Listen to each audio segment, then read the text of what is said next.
سنة 1989 كان في إنسانة قاعدة بالمكتبة وعم تفكر. طلعت بمصطلح تقاطعية. ما بعتقد كانت عارفة هالإنسانة قديش رح يصير في صدى لهالكلمة بالمستقبل، وصراحة ما بعرف إذا كانت بالمكتبة. بس يلي بعرفه إنه اليوم هالكلمة بنسمعها وين ما كان، ومنشوف نسويات كتير عم يستعملوها ليوصفوا حالهم أو الشغل يلي بيعملوه. مع هيك ما كتير واضح للكل شو يعني تقاطعية أساساً، مين عم يستخدمها صح ومين عم يستخدمها غلط. هالفيديو رح أكون عم بعرف مش بس شو يعني التقاطعية، بل كيف بيتم إساءة استخدامها، وشو يعني مش تقاطعية، وكيف فينا نستعمل يلي فاهمينه منها.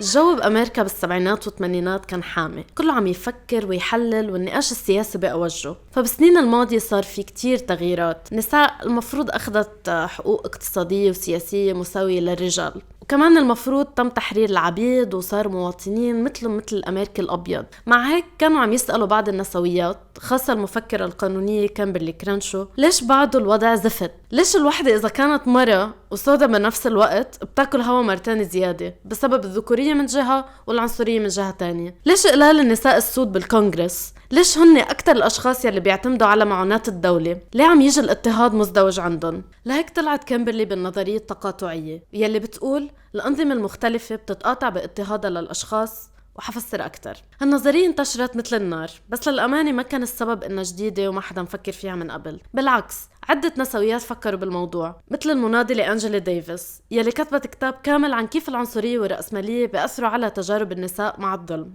يعني كل ما كنا أفقر، كل ما كنا من جنسيات وأعراق غير مرغوبة، كل ما كانت تجاربنا كنساء أضرب. الكتاب اسمه المرأة، العرق والطبقة، وضروري تقروه. طيب، كيف عرفت النسويات تقاطعية؟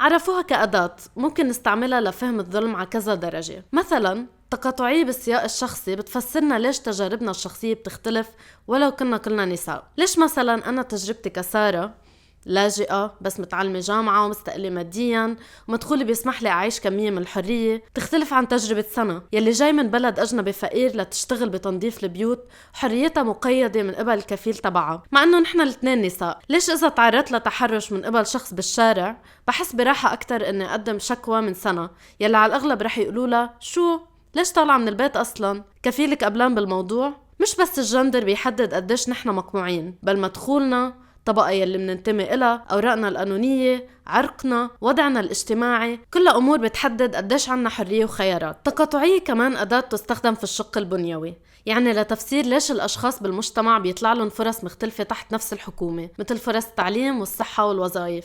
مثلا كتير سهل يتم استغلال سنة والكفيل تبعها ما يدفع لها معاشها لشهور، وما فيها تلاقي أي شغل تاني إذا هربت وما عندها أوراق القانونية. أنا كسارة أسهل علي ألاقي وظيفة، مش بحاجة يكون عندي كفيل. مع هيك مثلا مجال الوظائف المحددة إلي كفلسطينية ضئيل وما بستفيد من الضمان الاجتماعي اللي موجود للمواطنين والمواطنات فقط. فتجربة سنة بأنها تلاقي فرص عمل شبه معدومة، وإذا وجدت المعاش واطي كتير. تجربتي ألاقي فرص أحسن بس محدودة ضمن مجالات معدودة. تجربة شخص لبنانية مواطنة تلاقي فرص بنفس خبرتي وشهادتي أفضل بكتير وغير محدودة بنفس الشكل، ولكن ممكن تكون ذات معاش أوطى من مثيلها المواطن. كلنا نساء عاملات، بس الفرص المتاحة لنا بتتأثر بكتير عوامل. تقاطعية كأداة تستخدم بتفسير درجة وقساوة تطبيق القوانين تجاهنا. فبأمريكا الأمريكان من أصل أفريقي بشكله 13% فقط من عدد السكان، بس بالسجون بشكله 40%. هذا الشيء ما بيعني إنهم بيعملوا جرائم أكتر من غيرهم أو إنهم مجرمين أكتر بطبيعة الحال. سبب هالأرقام هو كيف الشرطة والقضاء بيتأثروا بالعنصرية الموجودة بالبلد، وبالتالي بيعتقلوا السود لنفس الجرائم مثل البيض بنسبة أعلى، وبيعطوهن أحكام أقسى كمان لنفس الجريمة.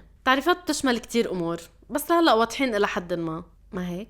إذن كيف ممكن استخدام هالنظرية بشكل سيء أو خاطئ أو مضر؟ أول شيء بيتم استخدامها بشكل خاطئ من قبل مجموعات وأشخاص هدفهم لنقول عاطل.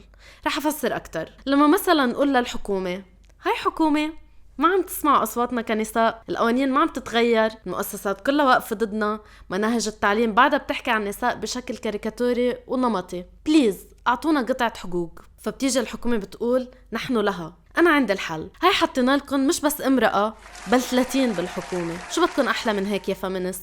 وهن بيكونوا النساء يلي حطوهم ما خصهم بحقوق المرأة أو العدالة، بل بيكونوا بكل قانون متعلق فينا عم بيقولوا نو. الحكومة هون بتكون بيضت صورتها قدام المجتمع الدولي وقالت الحكومة تحت أقدام النساء. نحن أكلنا هوا لأنه المفروض نرضى بأي امرأة، على أساس هذا بيعني أنه أخذنا حقوقنا. وفي كلمة هون بتستخدم بالإنجليزي هي كلمة توكن، يلي فيني أستخدمها بالمثل هون أني بحط مرأة بالحكومة لوزارة ما إلها قيمة، ما بتاخد قرارات مهمة، ما عندها موارد، بس استخدام المرأة هو شي رمزي، مثل أنه ليكو حطينا مرأة. فإذا حطيتولنا مرأة بالحكومة مش يعني أخذنا حقوقنا، لأنه المطلوب مش هو أنه يصير في عنا تمثيل سياسي فقط، بل أنه نكون عم نلغي النظام الأبوي.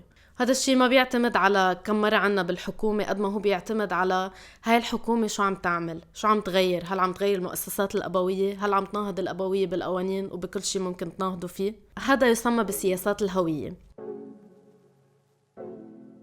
يعني الإيمان بأنه كوني امرأة مثلا هو كافي لأني أكون بمثل مصلحة النساء، بحكي باسمهم، مخولة أعمل قرارات عنهم، كأنه إذا أجيت من جنسية معينة، طبقة معينة أو عرق معين بيعني إنك الممثل الشرعية لإله، وهاد كافي. فبتصير الحكومة عم تحط نساء بمثلوا مصلحتها. منصير نشوف حكومة أمريكية عم تحرر النساء بالعراق لما تكون وزيرة الخارجية مش بس امرأة بل من أصل أفريقي كمان، وهيك بنستخدم هويات الأشخاص لنقول إنه نحن منمثل حقوقهم. إذن شو فينا نستفيد من التقاطعية اليوم؟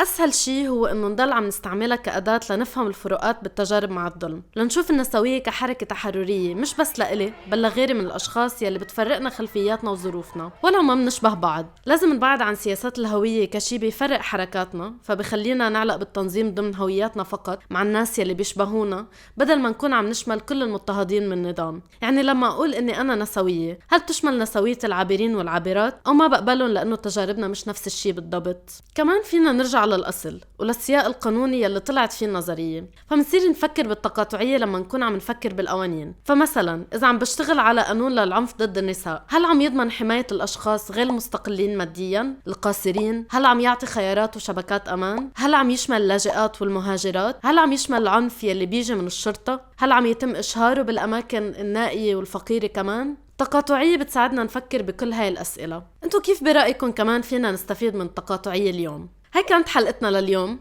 أكيد زهقتوا من كلمة تقاطعية. إذا عندكم أسئلة رح أحاول أجاوبها بالتعليقات. شكرا لمتابعتكم، وما تنسوا تعملوا لايك شير وسبسكرايب. فيكم تدعموا على باتريون لاستمرارية القناة. بشوفكم بالفيديو الجاي.